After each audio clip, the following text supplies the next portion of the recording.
Bonjour à toutes et tous, c'est Céline, kinésithérapeute près de Lille.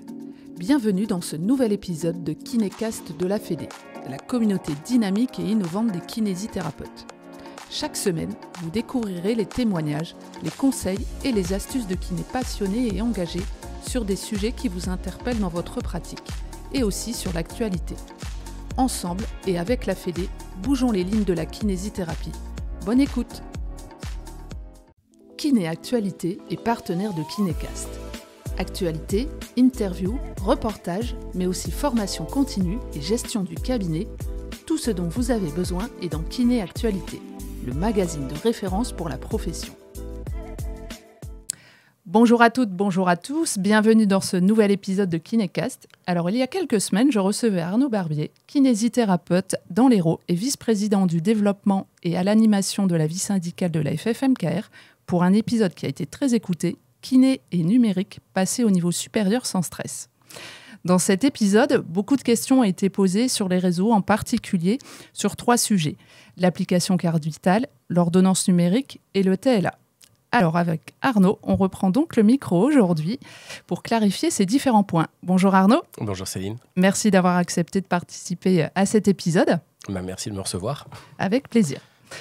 Alors tout de suite, démarrons avec l'application Carte Vitale qui est en train de se déployer partout en France. Comment ça fonctionne concrètement lorsqu'un patient justement nous présente sa carte vitale sur son téléphone ? Alors, à l'heure actuelle, les patients vont pouvoir s'équiper avec cette application, tout simplement depuis déjà le 15 mars de manière générale, donc on en reparlera par la suite. Le patient va se présenter face à nous avec son téléphone et lorsqu'il va accéder à l'application, ça va lui permettre soit de générer un QR code qui va apparaître sur l'écran, soit donc, qui va permettre d'accéder tout simplement aux informations qui sont sur le téléphone, soit tout simplement en posant le téléphone sur un lecteur sans contact, ce qu'on appelle les NFC, et qui va permettre de lire directement l'information dans le téléphone.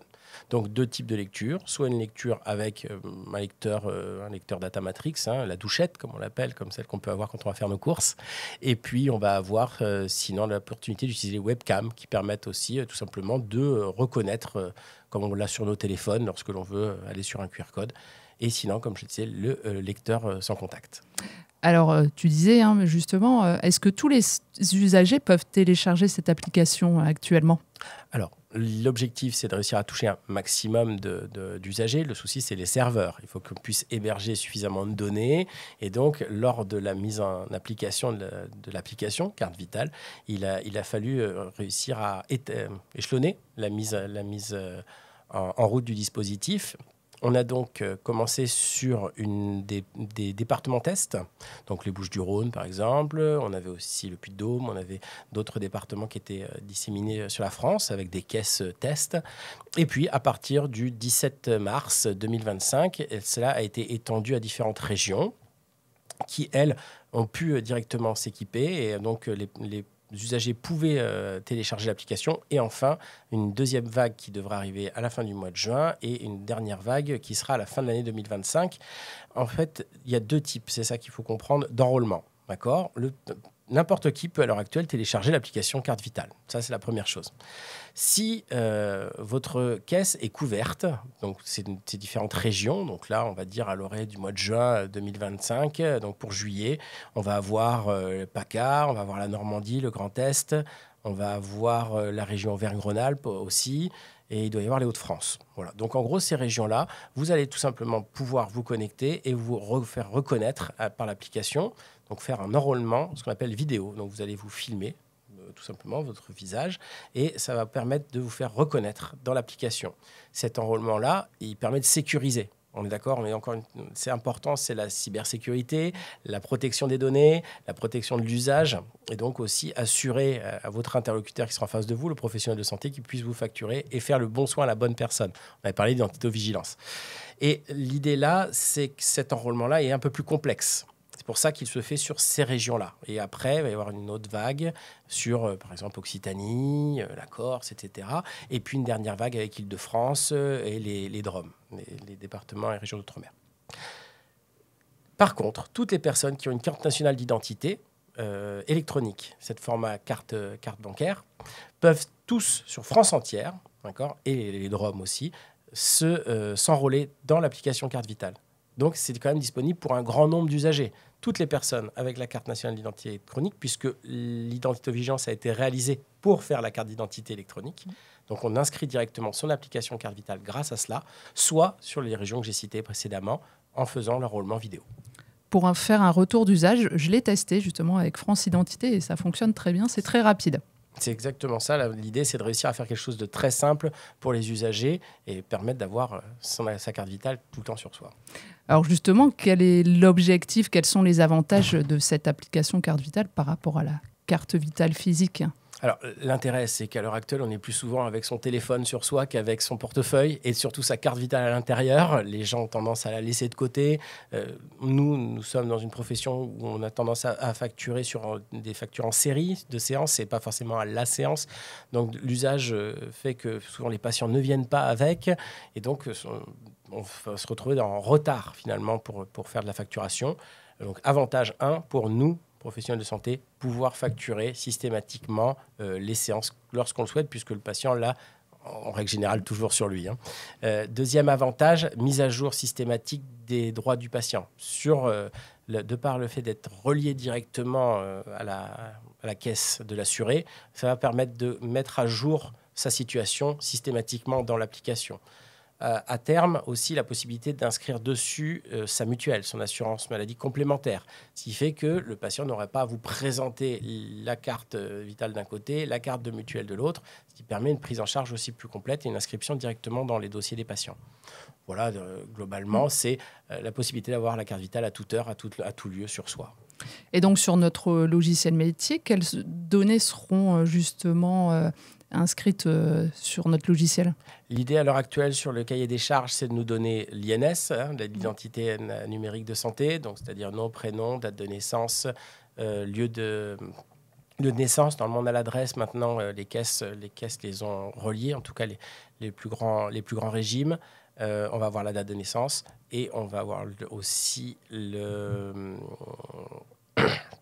que je vous dise pas de bêtises, le genre, c'est important aussi, qu'on va pouvoir caractériser. Et derrière, on aura l'information des accidents de travail, éventuellement, de la prise en charge ALD, pas laquelle, vous savez qu'on peut aller chercher maintenant avec le téléservice ALDI. Et on va avoir aussi la caisse d'accident de travail, enfin bref, toutes les informations qu'on peut déjà retrouver, maternité mise à jour. En gros, ce que l'on nous demandait systématiquement, c'est de mettre à jour, pour celles qui ont vécu les maternités, la difficulté d'aller mettre à jour parfois lorsque la maternité est lancée et qu'on ne va pas forcément à la pharmacie ou dans un lieu pour le faire et que finalement on commence à faire les différentes prises en charge sans être à jour. Là, ça se met à jour automatiquement, votre carte vitale, votre application carte vitale se met à jour automatiquement. Est-ce que il y aura forcément la CPM qui est éligible, mais est-ce qu'il y a aussi plutôt la MSA, la MGEN Toutes les caisses sont affiliées à application carte vitale. Ça, c'est important. Déjà, la MSA a été rattachée au régime général, le RSI aussi il y a quelques années. La MGEN devrait s'en rapprocher très prochainement. Donc, on va avoir quand même un ensemble de caisses qui est déjà sous l'égide, on va dire, du régime général. Mais globalement, étant donné que ce n'est pas une application de la sécurité, de la CNAM, c'est une application du groupement d'intérêt le Sésame Vital qui, lui, fait l'application. Donc, en relation avec la carte vitale physique. Par exemple, si on n'a pas de réseau, est-ce que ça fonctionne quand même ? Alors, on va avoir un fonctionnement qui est tout simplement possible. Il faut le mettre dans les réglages, les paramétrages, simplement de stockage. Donc, on stocke notre information. Ça stockera la dernière information de mise à jour dans votre téléphone si vous vous trimballez avec votre tablette. Mais on va dire dans votre téléphone, vous allez pouvoir garder la dernière information mise à jour et donc pouvoir présenter cela directement à votre professionnel de santé, qui, lui, de toute façon, de son côté, pourra vérifier les droits grâce à Adri, par exemple. Est-ce que vous avez déjà eu des retours de professionnels de santé, de kinésithérapeutes qui utilisent justement déjà cette application ? La profession, c'est pas mal engagée là-dessus, au final. On le voit sur les chiffres qui sont sortis. On a pas mal de kinés. On a plus de 5000 kinés déjà qui utilisent l'application Carte Vitale avec alors c'est des chiffres qui datent d'avril 2025, donc un mois et demi post mise en application. Mais globalement, on voit que déjà ça prend. avec de la facturation. Donc, c'est le seul moyen aux caisses de vérifier. Hein, d'accord, c'est la facturation, c'est pas l'enregistrement. Donc, il y a plus de 5000 kinés qui ont facturé. Donc, on a quand même un bon retour. A priori, l'usage. Le risque, la question qu'on se posait, c'était l'équipement. Et on se rend compte que finalement, là où les éditeurs ont été plutôt bons, c'est que soit on utilise finalement notre appareil photo sur le téléphone ou finalement la webcam. Donc pour info, on n'est pas obligé non plus d'aller se jeter sur les douchettes qui, même si elles peuvent coûter quelques dizaines, voire un peu autour de 150-200 € maximum, on verra par la suite qu'elle peut nous servir à d'autres choses, cette douchette, que finalement c'est un équipement qui n'est pas forcément obligatoire. Et on peut se servir d'une webcam qui, même si elle a 20 ans, branchée, qui permet de lire tout simplement et de faire de l'acquisition d'images. Alors après l'application carte vitale, il y a aussi une évolution dans l'ordonnance. L'ordonnance devient numérique. Alors, est-ce que tu peux nous l'expliquer ? Oui, tout à fait. Normalement, c'est pour ça que je suis là. Ouf. Donc, ouf, c'est bon. Donc l'ordonnance numérique, c'est tout comme finalement l'application carte vitale, pour ceux qui s'y intéressent un peu, on en avait parlé l'autre jour, ça fait partie des services socles du numérique en santé. D'accord ? Donc l'idée, c'est de fournir un service qui, à terme, soit parfaitement intégré dans nos logiciels. On avait parlé des labels Ségur, donc l'application carte vitale et l'ordonnance numérique. L'ordonnance numérique, elle a cette notion d'être stockée, quand elle est créée, directement sur un serveur qui est isolé. C'est-à-dire que ce n'est pas un serveur des caisses, c'est un serveur isolé qui fait que personne ne peut aller les vérifier, d'accord, dessus, peut les utiliser, notamment les caisses de sécurité sociale. Pourquoi ? Puisque tout simplement, le patient est en droit d'exécuter ou non une prescription. Donc déjà, il y a un côté hermétique sur ça en termes de données, c'est important de le rappeler. À partir du moment où le patient va se présenter à vous face à le format papier, on va commencer par là, le format papier d'une ordonnance numérique, elle va avoir en bas un QR code. Donc on en revient de cette fameuse douchette. Si on l'a, on peut bien sûr l'utiliser. On pourra utiliser sinon, comme je vous l'ai dit, les différents matériels d'acquisition d'images. Et puis sinon, on va avoir un numéro, un code alphanumérique qui va vous permettre, en le tapant dans votre logiciel, de retrouver l'ordonnance sur ce serveur. Vous y avez un accès grâce à ProSanté Connect ou grâce à votre CPS. Ça vous permet tout simplement de vous connecter à ce serveur sécurisé. Vous obtenez du coup l'information, l'ordonnance numérique apparaît et elle va vous permettre tout simplement de l'exécuter. À partir du moment où vous l'exécutez, elle va être poussée directement sur le serveur de la caisse. Ce qui fait que cette fois-ci, la caisse est au courant. Et ça remplace le score, c'est-à-dire le scanner de l'ordonnance. Plus besoin de scanner l'ordonnance, elle va être poussée directement. Ça, c'est un gros avantage aussi. À l'heure actuelle, les patients ne sont pas obligés de vous présenter l'ordonnance papier. Ils peuvent aussi tout simplement demander à ce que vous le retrouviez sur Mon Espace Santé. Ce qui est un peu plus compliqué pour nous, puisqu'on ne passe que par le web, d'accord, DMP, et non avec les logiciels, puisqu'ils ne sont pas encore adaptés les nôtres pour certains, pour pouvoir aller directement sur le DMP. Mais ils devraient l'être progressivement, c'est une obligation de leur part. C'est l'idée, tout simplement, c'est de rentrer dans ce label Ségur. Alors, petit point d'actualité, c'était très ralenti, c'est une question d'argent dans ce Ségur numérique. Vous savez que, a priori, il n'y en a pas à foison, a priori, au niveau de l'État actuellement. Donc, on se retrouve à avoir fait traîner les travaux. Et là, un arrêté est tombé le 14 mai pour redonner tout simplement le cadre de la vague 2 pour la médecine de ville. La vague 2, vous savez, c'est la capacité de récupérer des informations sur le DMP par les logiciels. Donc justement, ce qu'on vient d'expliquer avec l'ordonnance numérique. Et donc là, ça a été le cadre est donné. Et nous, kinésithérapeutes, on doit avoir vague 1, donc poser les données, et vague 2, les récupérer en même temps. Donc on a bon espoir qu'une fois la médecine de ville réglée, les couloirs qui avaient été ouverts, c'est-à-dire sage-femme, dentiste, kiné notamment, infirmier, avancent un petit peu plus vite et que ça puisse aller un peu, qu'on puisse se terminer prochainement. Alors, tout comme l'application carte vitale, quels sont les avantages d'utilisation de l'ordonnance numérique ? Alors, l'ordonnance numérique, ce qui est intéressant, c'est qu'elle va être, dans sa partie en tout cas administrative, structurée. C'est-à-dire que toutes les informations seront extractables, on peut les extraire de l'ordonnance. Donc, les informations du prescripteur, la date, le patient, tout est encore une fois verrouillé numériquement. Pour les kinés, le cahier des charges vient seulement d'être publié, l'ordonnance de rééducation de kinésithérapie.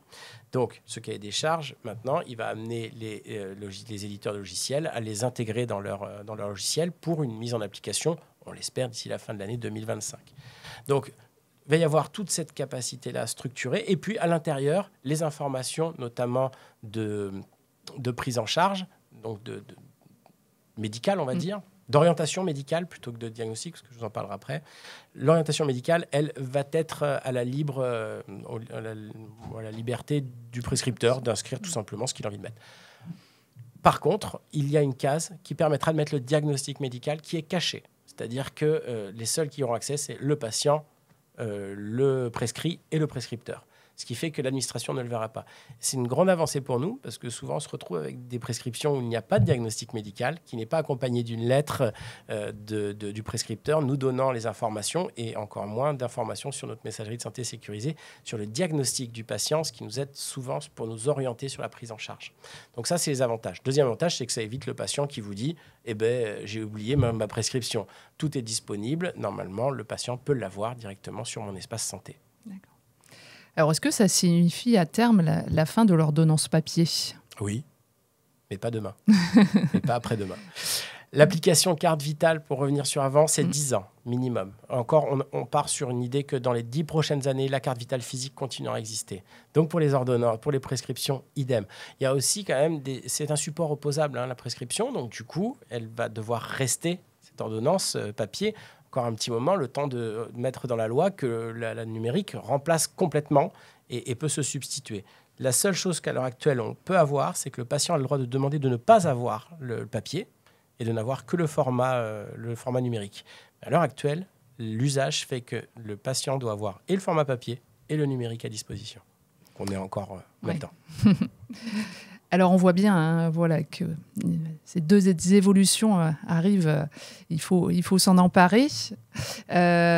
Et nos TLA dans tout ça, on en parle beaucoup dans TLA, dans les réseaux sociaux, peut-être parfois des fausses informations. Donc, est-ce que tu peux nous éclairer sur ce point ? Tout à fait. Alors ça, c'est parfait parce que c'est le sujet d'actualité qui crée quand même quelques tensions au sein de la profession, en interprofessionnel aussi. C'est-à-dire que, encore une fois, on se voit, se dire quand même que les soins infirmiers se font quand même beaucoup à domicile, on est d'accord, que les sages-femmes aussi se déplacent, et on va avoir comme ça pas mal de professions qui sont concernées au-delà de la kinésithérapie. Donc déjà, il faut savoir que c'est un sujet dont on s'est saisi en interpro au niveau des syndicats. La deuxième chose, c'est de bien rappeler qu'un lecteur de carte vitale n'est pas forcément un TLA. Ça, c'est très important aussi. Le lecteur de carte vitale fixe que l'on a au cabinet fonctionne directement avec le progiciel, ce qu'on appelle du logiciel professionnel, et donc va envoyer directement les informations. Il n'y a pas de problème de mise à jour, tout va bien, vous êtes équipé, OK. Ça ne concerne que les lecteurs ambulatoires. Le terminal lecteur applicatif, TLA, lui, a pour but d'amener finalement une solution de mobilité chez le patient, donc dans le cadre de l'activité domiciliaire. Il date de 1998. Date de la création de la carte vitale. Non, mais c'est pour ça qu'il faut bien le rappeler. Les gens, du coup, on leur explique qu'à un moment ou à un autre, il est possible que l'évolution fasse qu'il est peut-être temps de changer. Voilà. Alors, c'est toujours embêtant quand ça nous tombe dessus, à nous, notre génération. Mais il est désormais démontré que ce sont finalement des supports qui sont facilement, on va dire... on peut les corrompre facilement. En termes de cybersécurité, ce n'est pas du tout adapté. En termes aussi d'adaptation aux avancées technologiques, notamment l'application carte vitale, la capacité à vérifier l'identito-vigilance, on n'a plus tout ça disponible. Et donc maintenant, il nous faudra un lecteur qui soit connecté aussi, ce qui n'est pas le cas des TLA et qui ne peuvent pas, eux, s'adapter à ça. Il faut aussi entendre que les différents syndicats, en tout cas nous, à FMKR, depuis 2021, on a annoncé que la fin des TLA était en cours. La fin de la commercialisation, normalement, était en 2023. Bon, il y a quelques producteurs qui ont continué à écouler leur stock. Et la fin de ce qu'on appelle le support, c'est-à-dire le support technique, donc la réparation, la mise à jour logicielle, s'arrête au 1er juillet 2025. D'accord ? Mais ça ne veut pas dire que ça ne marche plus. C'est juste dire que si c'est en panne, il est fort probable que vous ne puissiez pas le réparer. C'est-à-dire, et puis, au fur et à mesure, les évolutions logicielles, les évolutions de sécurité risquent de faire que ça ne marchera plus. Une information off, comme ça reste contre nous deux, oui, d'accord, bien sûr. Une grande mise à jour va être faite dans les dernières semaines, la dernière semaine du mois de juin, puisqu'on arrête le support le 1er juillet, mais le GIE CM Vital est plutôt bien intentionné. L'objectif, c'est pas de pénaliser les professionnels de santé, et donc d'offrir une solution à jour, en tout cas au 30 juin 2025. Voilà, donc ça devrait durer encore un petit moment. Pour preuve, c'est qu'il a été acté que l'arrêt des flux, c'est-à-dire pour vraiment obliger les professionnels à arrêter d'utiliser ces lecteurs, l'arrêt des flux se fera en 2028. C'est-à-dire qu'on estime que nos lecteurs actuels, s'ils sont assez récents, devraient fonctionner encore jusqu'en 2028. Donc ça sécurise tout le monde, c'est bon comme ça. Il ne faut pas se précipiter. Il ne faut pas se précipiter sur les offres. Deuxième chose, les offres actuelles, puisque justement l'Interpro, c'est ce qui a soulevé un peu la grogne, c'est que les offres actuelles étaient des offres soit de location, d'anciens matériels, comme par hasard, mais maintenant vous avez compris, il n'y a plus de stock, donc du coup on ne peut plus les vendre, donc on va les louer pour faire durer un peu le plaisir. Et puis sinon, on va avoir des solutions maintenant de leasing sur des solutions produits, donc on a 2-3 types qui sont référencés. La solution tablette, tout simplement, vous avez votre logiciel dans votre tablette avec un lecteur qui est compris à l'intérieur, qui vous permet de voir votre CPS d'un côté, et puis la lecture de carte vitale de l'autre côté, éventuellement une micro-caméra en plus qui vous permet de faire l'application carte vitale, la e-prescription. Et puis, on a cette connexion Internet du coup qui nous permet de tout vérifier. Voilà. Donc ça, c'est la première solution embarquée, on va dire. Et solution déportée qui existe, c'est-à-dire c'est le lecteur qui est à part. Ça marche beaucoup avec les applications, les logiciels métiers SaaS, c'est-à-dire ceux qui sont à distance, qui sont non pas sur votre téléphone ou votre ordinateur, mais accessibles par Internet, vous savez, les web solutions. Donc cela, tout simplement, vous avez un lecteur qui est connecté à votre application et tout simplement, ça permet de faire les appels, encore une fois, la sécurisation des informations, que ce soit l'enregistrement ou la facturation du patient. Et puis, il y a d'autres solutions qui vont arriver, certainement qui seront autonomes, mais à voir encore. Pour l'instant, c'est encore assez émergent. Le problème des deux premières solutions, c'est que la première, c'est qu'elle est très coûteuse, parce que là, on parle de tablettes connectées. Donc, on multiplie par 10 le coût des anciens lecteurs. La deuxième solution, c'est qu'elle est propre à un produit. D'accord ? C'est-à-dire que tel lecteur va marcher en règle générale avec telle application, et tout le monde n'a pas encore des solutions SaaS. Et la dernière solution, elle est en voie de création, ce n'est pas encore universel. Donc, nous avons vu avec Sésame Vital pour référencer au fur et à mesure les nouvelles solutions que l'on trouve sur leur site, sur les pages de leur site. Donc, on peut aller chercher déjà ce qui existe. Ne pas tomber, ne pas tomber dans la démarche commerciale frauduleuse de votre TLA ne marche plus à partir du 1er juillet, votre TLA, vous ne pourrez plus télétransmettre, votre TLA devenu obsolète, c'est faux.